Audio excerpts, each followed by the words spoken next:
Okay, look at this, a reversal, if you would call it one. 9 straight points by the Lady Stags, and they're in command of the second set. Watch this piece of action. Once again, Jeng Boli answering here for San Sebastian. You also have to give it to the defense of San Sebastian. Yes, indeed. Was worked extremely hard, especially in the second set. And you also have to remember that Joy Benito has come out firing here in set number 2. And we have a guest from Binyan, Laguna. She's very young, 19 years old. Try and smile now for Angelica Honorio. And that's our face of the game. Nice to meet Angelica. She wins a nice box of something you and I will never have. A Shakey's pizza. A box. Box. Big box. Big box. 16-9. Parang na-shell shock bigla rito ang Uste, Ronnie. Ano? Yes, for the first time in this match. Suddenly their confidence has ebbed. Na a-absorb na ng baste ang binibigay ni Jing Correct. Balse. Yung punto mo kaninang napapagod din si Jing, having to play defense, may have taken its toll already, and that's outside. That is outside. And this is a new player here, Amar, coming in for Judy Caballero. Pati yung kay Caballero nababasa na ng depensa ng San Sebastian. Biggest deficit for UST today, 17 against 9. And Boli is still there. She's still there at Moraita. And Roger Gorayev, you can see him the right side, bottom of your screen, coaching very, very hard at this moment because they can control this match at this point. Balse handled well by Boali. Benito on fire! And double B getting the job done for San Sebastian, Boali and Benito.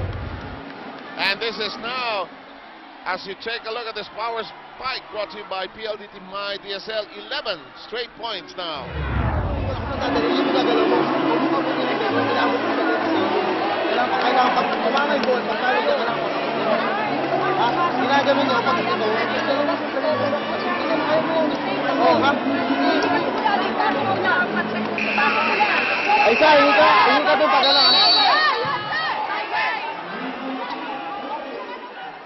It's not very often and it's not every day you see UST in a crisis moment, and that definitely was one. The coach is coaching a little harder there because their team stuck at 9 points.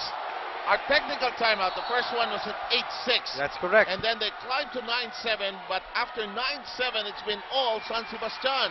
That crawls over. Balse has had enough. That's quite enough, she said. And finally, UST stops. Jeng Boli at the service line, 10 against 18. This is a big hole that UST needs to climb out of. Now UST will have to play defense to get their own string of points together. Boali, de Maculangan. This is a tough one to handle. Maiso almost mishitting that. Benito! Hijack! Defense has got to step up, has got to improve here for UST, as Benito has gotten the numbers of the blockers of the Tigers, 11 against 18, 2 consecutive points And by now, UST. sorry Ronnie, but now Belen has got to be smart. Yes. He's got to move the ball around because medyo nababasa na si Correct. Benito. Oh boy, here comes UST! 3 straight points here by the Tigers, 12 serving 18, second set.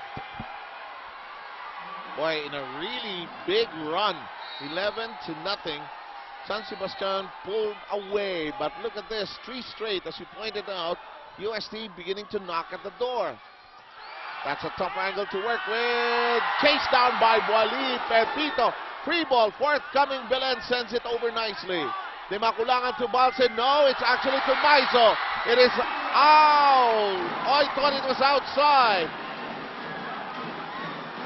Very good read by the blockers of that combination play. Balse, Maiso, good anticipation by Sue Roses. There's Roger Gorlayev, middle of your screen, shouting at the top of his lungs. Curato. Balse! But will this be enough? They're still down by 6. 13-19. You know, you and I, we love the rookies. We love seeing them shine. But, you know, the veterans, they're also a joy to watch when their competitive edge is in play.